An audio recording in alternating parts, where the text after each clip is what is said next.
I've never thought of myself as a dark academia reader, but recently I've ventured into the writing of R.F. Kuang, who's pretty much as dark and academic as it gets.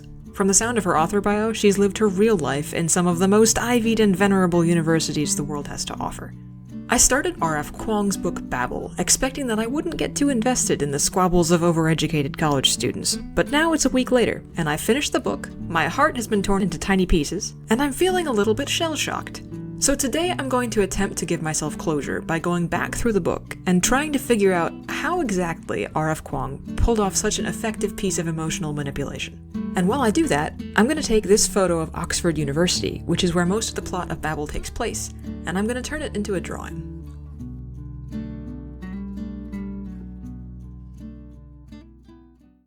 So my problem with dark academia is the fixation on college as this bygone time of beautiful old buildings and glorious academic success and the best friends you'll ever have. The characters are always determined to build up the college experience into this golden ideal. They're trying to make a kind of holy destiny out of something that is ultimately just school. It sometimes feels like they're walking the line between getting an education and joining a cult. But I'm starting to realize that the point isn't college itself. It's the nostalgia that college evokes. If your characters meet in a particular time and place to live out the best years of their lives, and then, as seems to be the dark academia genre convention, something terrible happens and it all comes to a crashing halt. Well, college or not, those are the ingredients for a very moving story. The emotional keystone of dark academia seems to be this poignant nostalgia for an idyllic time that's been lost forever. And there's a lot of clever writing that goes into building that mood. The paragraphing in certain scenes, the character development, even the overarching emotional arc of the story is all engineered to make those college days seem incredibly precious, so that the disaster that ends them feels really deeply tragic. When I went back through Babel, I noticed emotional manipulation happening simultaneously on 3 different levels. The first level, the surface level, was the structure of certain scenes and paragraphs. What I noticed as I was reading Babel is that the way certain scenes are structured, sometimes even the way certain crucial paragraphs are structured, can do a lot to inspire emotion. So for example, look at the chapters where Babel's main character Robin first moves to Oxford University. His first days at Oxford are one long sequence of rich sensory details and imagery, the weather, the food, the new people, the conversation, it's all lovingly and thoroughly described. In the context of a book that's otherwise mostly about students shut in small rooms reading books, this makes Oxford feel extraordinarily vivid. The only reason you'd ever lavish so much attention on anything is if you love it or you hate it, or if it's in some other way important to you. So when the book pays such close attention to Oxford, the place begins to feel full of significance. That first introduction to Oxford in Babel is also bookended with pieces of narration that seem to be an older and wiser Robin looking back on this time of his life. The beginning of those chapters dwells on the fact that this is Robin's first time living alone. It's his first time choosing his own friends and filling his own free time. And that little bit of narration sets the mood. We enter the scene with this heightened sense of newness and possibility.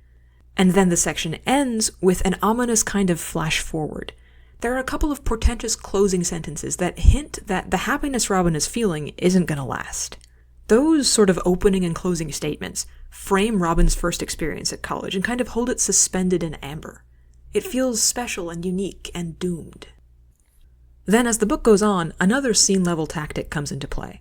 The scenes with Robin and his friends making a home for themselves at Oxford run side by side with a very different plot in which Robin starts to discover unpleasant secrets about the university. The book keeps commenting on how difficult it is for him to keep those things separate while they overlap more and more.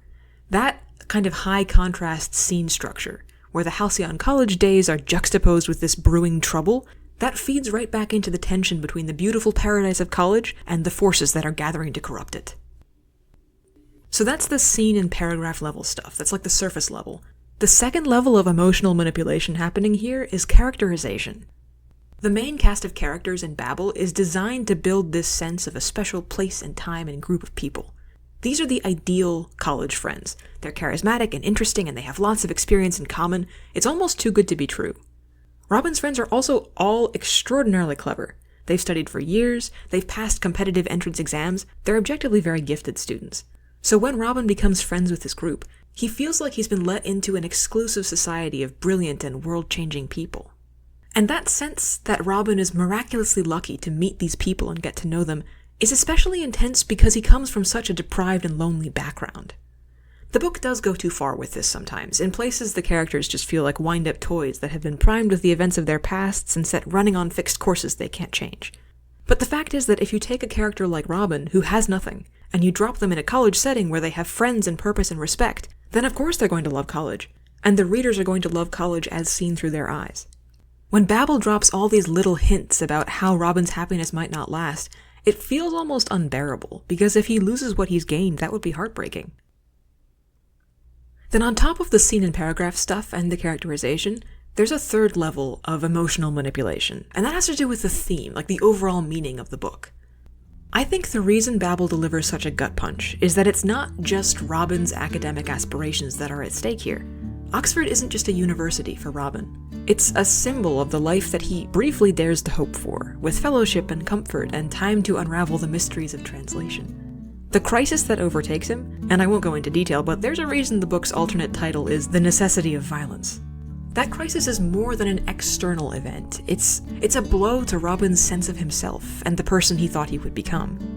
What I'm starting to think, after reading Babel, is that dark academia is kind of a myth-making engine that takes our cultural memory of college and transforms it into this universal story of lost innocence.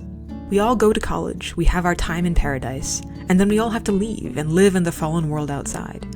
There's a kicked out of Eden message embedded here that says we're all going to lose our first and most powerful dreams, and we'll have to live the rest of our lives in their shadows.